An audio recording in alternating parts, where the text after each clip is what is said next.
Kharghar sector 21 मधील निष्ठा bungalow येथे 42,60,000 रुपयांची चोरी केल्याची घटना घडली होती.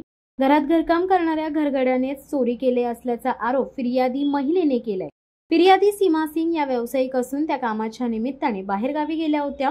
याचाच फायदा घेत तेथील घरगडी म्हणून काम करणाऱ्या दौलत परमार राहणार शिरोई राजस्थान याने घरातून सोन्याचे व डायमंडचे 4 नेकलेस, सोन्याचे मंगळसूत्र, पुरुषांच्या 8 सोन्याच्या अंगठ्या, महिलांच्या 9 सोन्याच्या अंगठ्या, 2 डायमंडच्या अंगठ्या, 5 सोन्याचे कॉइन्स, 2 सोन्याच्या बांगड्या, 2 सोन्याचे ब्रेसलेट, डायमंड व सोन्याच्या अंगठ्या, लक्ष्मी देवीचा सोन्याचा फोटो, 3 जोडी सोन्याचे झुमके, गणपतीची चांदीची मूर्ती, चांदीचा कमरपट्टा, चांदीचे 3 पैजण जोडी, चांदीची भांडी, चांदीचे बिस्किट व कॉइन व 5,10,000 रुपयांची रोख रक्कम असा एकूण 42,60,000 रुपयांचा ऐवज चोरी केलाय.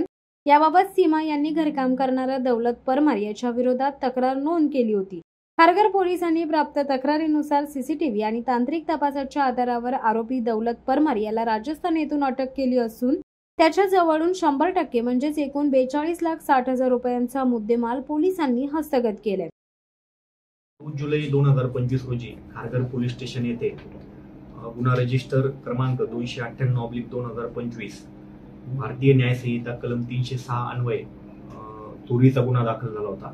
सेक्टर 21 मधील एका घरामध्ये त्या घरामध्ये घरकाम करणारा नोकर याने जवळजवळ 42,60,000 किमतीचे हिऱ्याचे व सोन्याचे चांदीचे दागिने हा घेऊन तो फरार झाला होता. त्याच घरी तो काम करत होता. ही खबर मिळाल्यानंतर 9 जुलैला आपण गुन्हा दाखल केला आणि तो जो आरोपी आहे त्याचा बॅकग्राऊंड चेक केला असता तो राजस्थान येथील त्याचा पत्ता मिळाला. त्यानंतर आमचे पोलीस स्टेशनचे वरिष्ठ पोलीस निरीक्षक कांबळे साहेब यांनी PSI जाधव आणि त्यांच्यासोबत इतर 3 अंमलदार यांचे पथक तातडीने रवाना करून राजस्थान या ठिकाणी आमचे पथक गेले. सदर आरोपी हा सतत त्याचे लोकेशन बदलत होता. आमचं पथक त्या ठिकाणी त्याच्यावरती पाळत ठेवून होतं.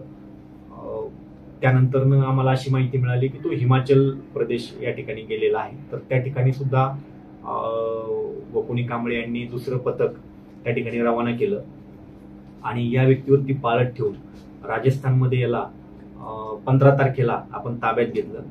आरोपीला ताब्यात घेऊन जो पूर्ण मुद्देमाल आहे 42,60,000 रुपयाचा तो पूर्ण मुद्देमाल आरोपीकडे चौकशी करून तो पूर्ण मुद्देमाल रिकव्हर करण्यात आलेला आहे. 100% याच्यामध्ये रिकव्हरी झालेली आहे आणि साधारणतः 6 दिवसामध्ये आपण आरोपी अटक करून 100% रिकव्हरी केलेली आहे.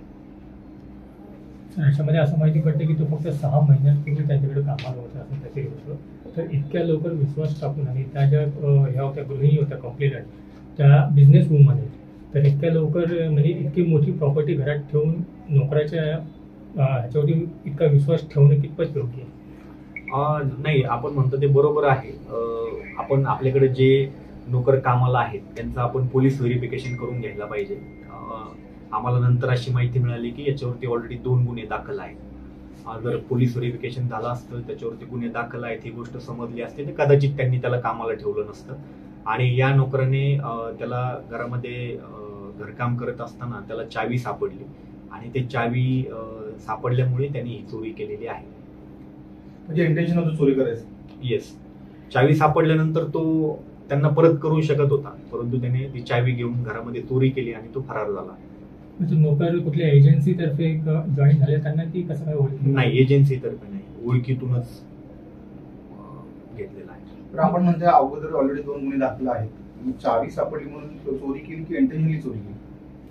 हा, चावी मिळाल्यानंतर ती कबडची चावी आहे हे त्याला माहिती होतं. कबड ओपन करून त्यांनी ते बघितलं की दागिने चांदीचे ठेवलेले आहेत, हिरे आहेत आणि त्यानंतर त्यांनी ते घेतलं आणि तो फरार झाला. या ठिकाणी जॉब त्याला कोणाच्या रेफरन्सने मिळालेला होता की नातेवाईक होता त्यांचा कोणी? त्याबाबत आम्ही फिर्यादीला विचारलेलं नाही. चौकशी चालू आहे. त्याची काही पार्श्वभूमी आहे त्या चोराची की अगोदर कुठे काही चोरी केली असं काही कुठे?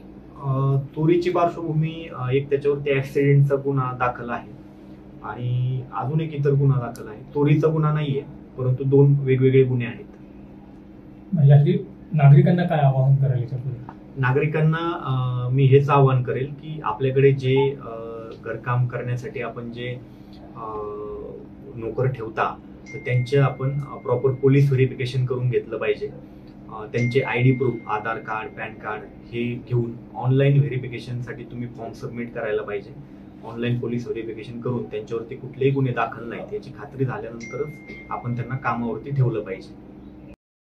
शिवसत्ता टाइम्ससाठी दीपक कांबळे, पनवेल.